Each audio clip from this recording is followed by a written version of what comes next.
We will keep this promise to the American people.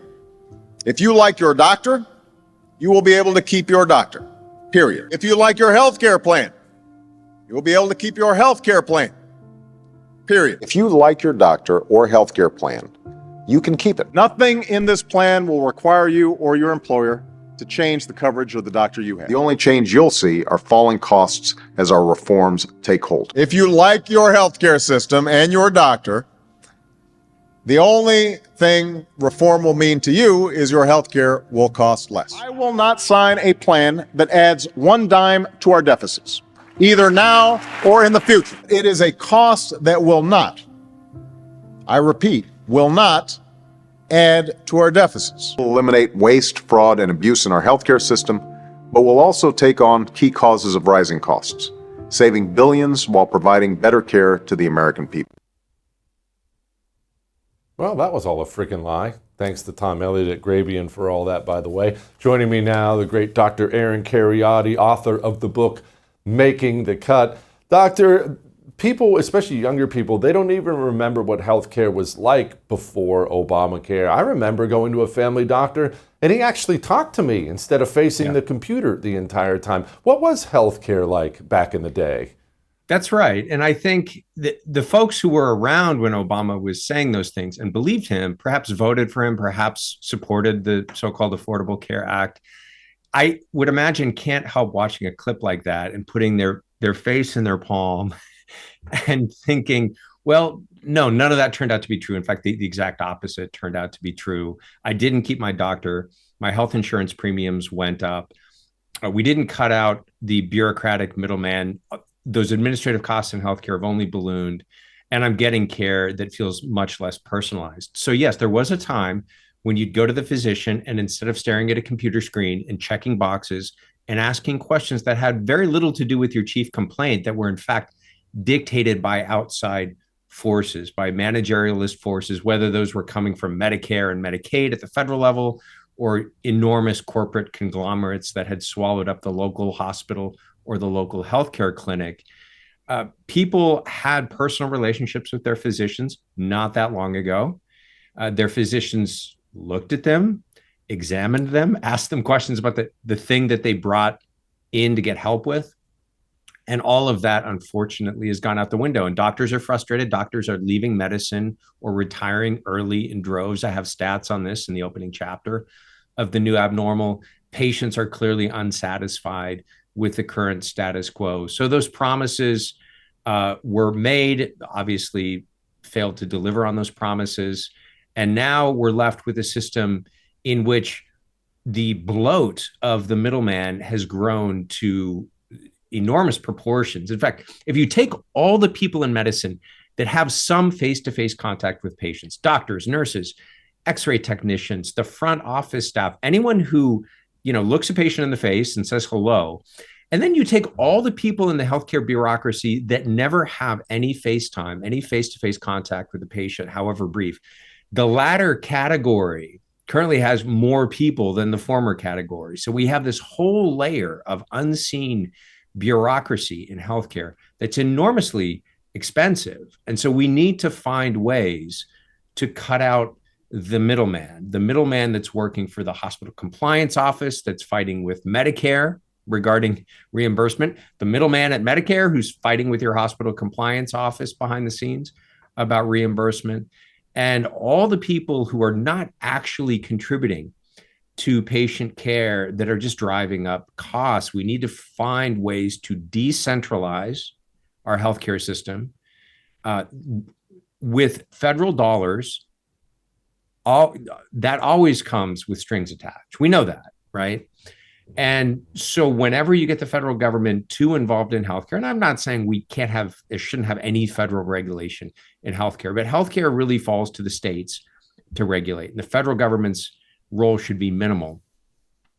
And I think we can find ways to deliver more affordable care. In the closing chapters of The New Abnormal, I talk about some models that are out there of direct primary care, of cooperative programs that are competing now with health insurance programs, able to negotiate prices directly with physicians and providers and do all kinds of creative things to cut out the middleman. But that requires enough deregulation that we give doctors and small scale localized healthcare systems room to maneuver and room to be able to operate without being swallowed up by the federal bureaucracy, without being swallowed up by the giant corporate conglomerates that are currently monopolizing healthcare in the United States.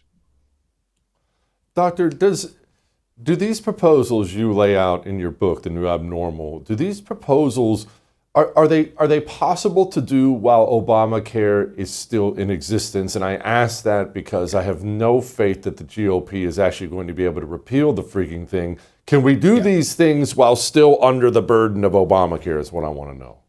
We can to some extent. In fact, some of them are already being done in certain states and in certain regions. So there are creative workarounds. These bureaucratic hurdles do not make that easy, but it's not impossible. We need what the Czech dissidents of the 1970s called a parallel polis, basically parallel medical institutions that sort of opt out of the current system.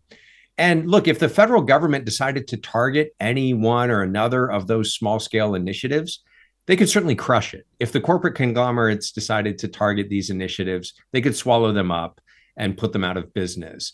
But the idea of these Soviet dissidents living in the Czech Republic in the 1970s, Václav Havel, Václav Benda, others who wrote about this, was that you create so many of these that it's impossible to stomp them all out. So any one or another of them could be targeted for elimination by the great beast. But if you have enough of them, basically, eventually they start competing with the mainstream institutions. They circle back and start influencing those mainstream institutions because they grow, significant enough that you can't ignore them anymore. I think a good analogy for what we need in medicine is actually the homeschooling movement, which started 50 years ago in the 1970s. And basically, you were working outside the system. And back in the day, don't tell the neighbors that we're homeschooling our own kids, that we're taking responsibility for their education, because they may call Child Protective Services and literally have us put in jail. But for decades, homeschoolers realized, no, we can actually educate our children better than the public school system. And we can prove that by winning the spelling bees and getting our kids into prestigious colleges. And doing a better job than others. Well, doctors are starting to prove that they can deliver better and more affordable healthcare if they're just left alone to do that.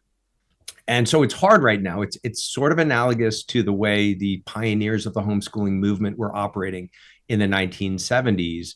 But I would like to see those parallel medical institutions grow in scope and in influence.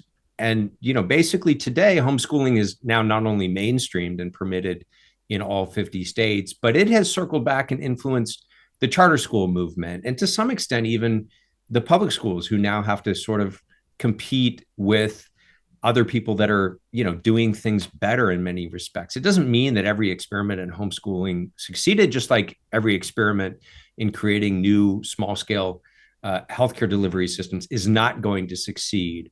But we have to let those flowers bloom. We have to see which models work and which don't work. Maybe there's going to be regional variations, which is why you need to allow for some degree of localized control. So moving away from a centralized bureaucracy toward a more decentralized system, if Republicans can do little things around the edges with deregulation and with dialing back a little bit of the top-down control, I think creative doctors and patient advocacy groups and so forth at the local level will have a little bit more elbow room to start maneuvering, and you'll start seeing some creative solutions happening. Doctor, concierge medicine, it's something I've looked into myself, and I feel like it's something a lot of people are going to want, but it's so expensive now. Do you see that becoming bigger and more affordable for normal people? So it is growing. Certainly it's physicians like it much better, and patients who can afford it like it much better. But as you just pointed out, the challenge is that it's very expensive. So it's going to be out of reach for most ordinary Americans.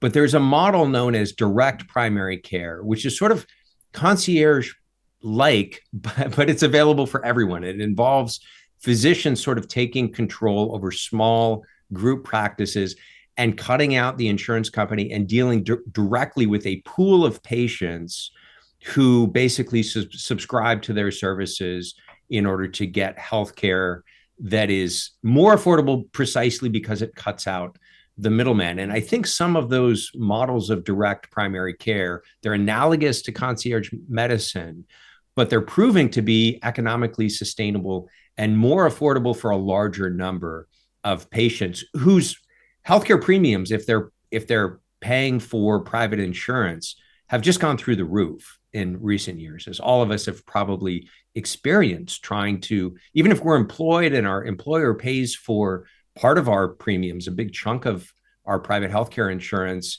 what comes out of our pocket to get decent insurance is often ridiculously expensive for ordinary American families. So I'm not saying that direct primary care is going to be the answer to everything, but it's one of the models that I discuss at the end of Making the Cut that's starting to gain traction, and in many cases, it's proving to be viable.